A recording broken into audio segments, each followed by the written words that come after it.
back to my channel. Today I'm going to be talking about if you liked this K-drama, then you'll like this K-drama.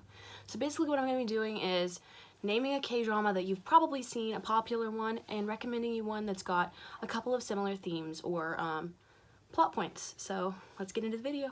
So the first one I'm going to start off with is if you like the show Memories of the Alhambra, then you'll probably like the show My Holo Love. So here's a couple of reasons why. First off, they both deal with AI technology and like the kind of sci-fi vibes, and that's really fun. Memories of the Alhambra is about a guy who wants to purchase this AI video game, so he buys a hotel in order to buy the AI video game, and it's kind of like a thriller, mystery, kind of fantasy, sci-fi action adventure. It's like really a large blend of many genres, and My Holo Love is more of a, it's a bit chiller. It's more of like a rom-com about this girl that has, she can't recognize faces, and she has to use this AI to help her, you know, in her daily life. But it's also kind of like a romance, because she's starting to fall in love with this hologram guy, but of course he's a hologram. But they're both AI, and they're both kind of fun sci-fi. They're pretty different, I'd say, besides that fact, but if you like both of those aspects, then I think you'd enjoy one or the other, depending on whichever one you've watched first, of course.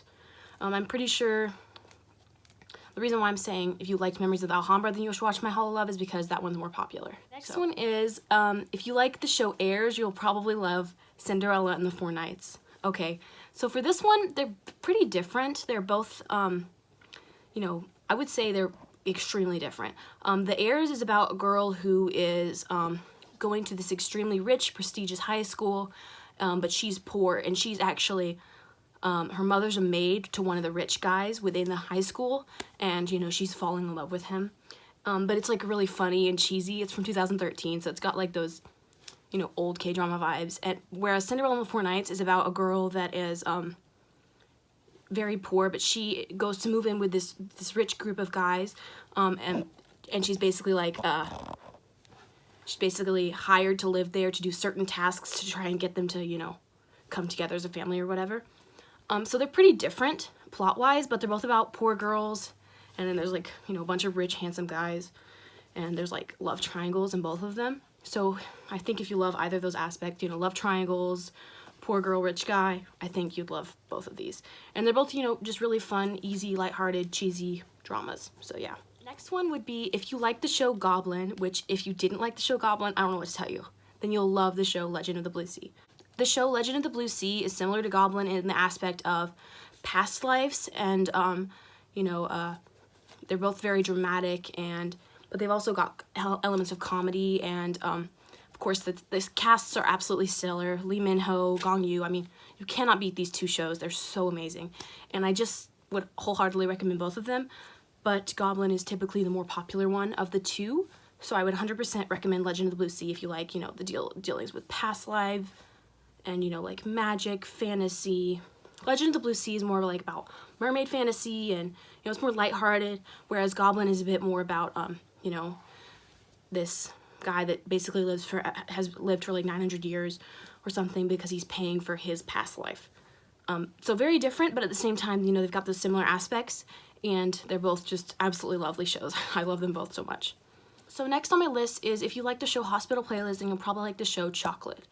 Now, for this one, I would say Chocolate is very, very underrated, not talked about at all. I would not say that, I don't think I've heard of anyone that's actually, you know, within the K-drama community on Twitter. I don't think I know of anyone else that's actually watched it, but it's pretty good. Now, what's similar about these two is the fact that they both take place in hospitals.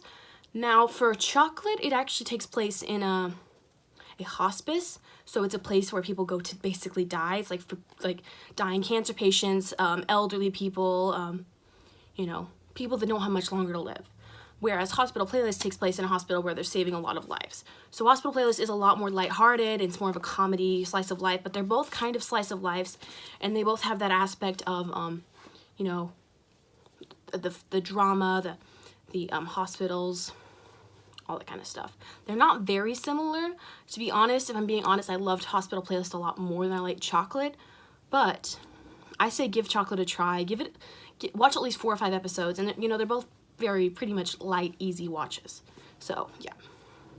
And of course you want to get out your tissues for both of them, to be honest. You will be crying. Like the show The School Nurse Files, which just came out like a few weeks ago, then you would like the show Zombie Detective, which is actually still running.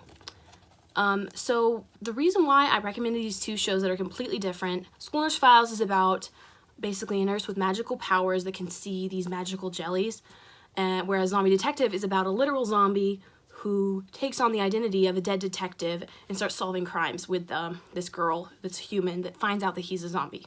So they're both very different, but they both got the offbeat humor, the weird comedy, and they're overall just like, you know, fun, light watches, not too much, and they're both pretty short.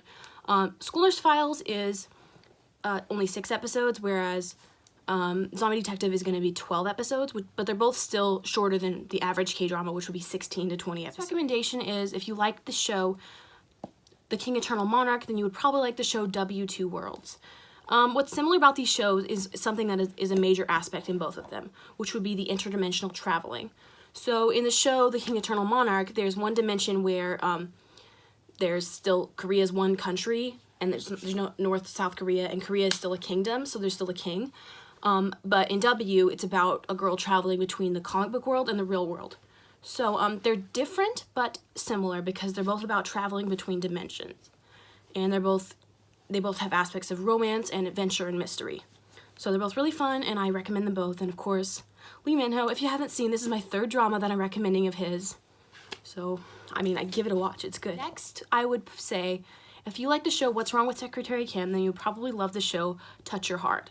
So, they're both rom-coms that take place in the workplace, and they're similar because of that fact, but they're also really fun, and they're good laughs. Like, if you want something more lighthearted, they're both really lighthearted, except for one plot point in What's Wrong with Secretary Kim, which I can't get into because if you really haven't seen it, which I highly doubt you haven't, like most people have watched it, you know, that plot point is kind of more on the dark side, but you know, it's something that is there, so you can't help it. But anyway, they're both mostly lighthearted, and they're both workplace dramas. Touch Your Heart is more about, it's about an actress that goes to work as at a law firm as like a way to study, you know, what it's like being a lawyer and working, you know, legally before she takes on a new role.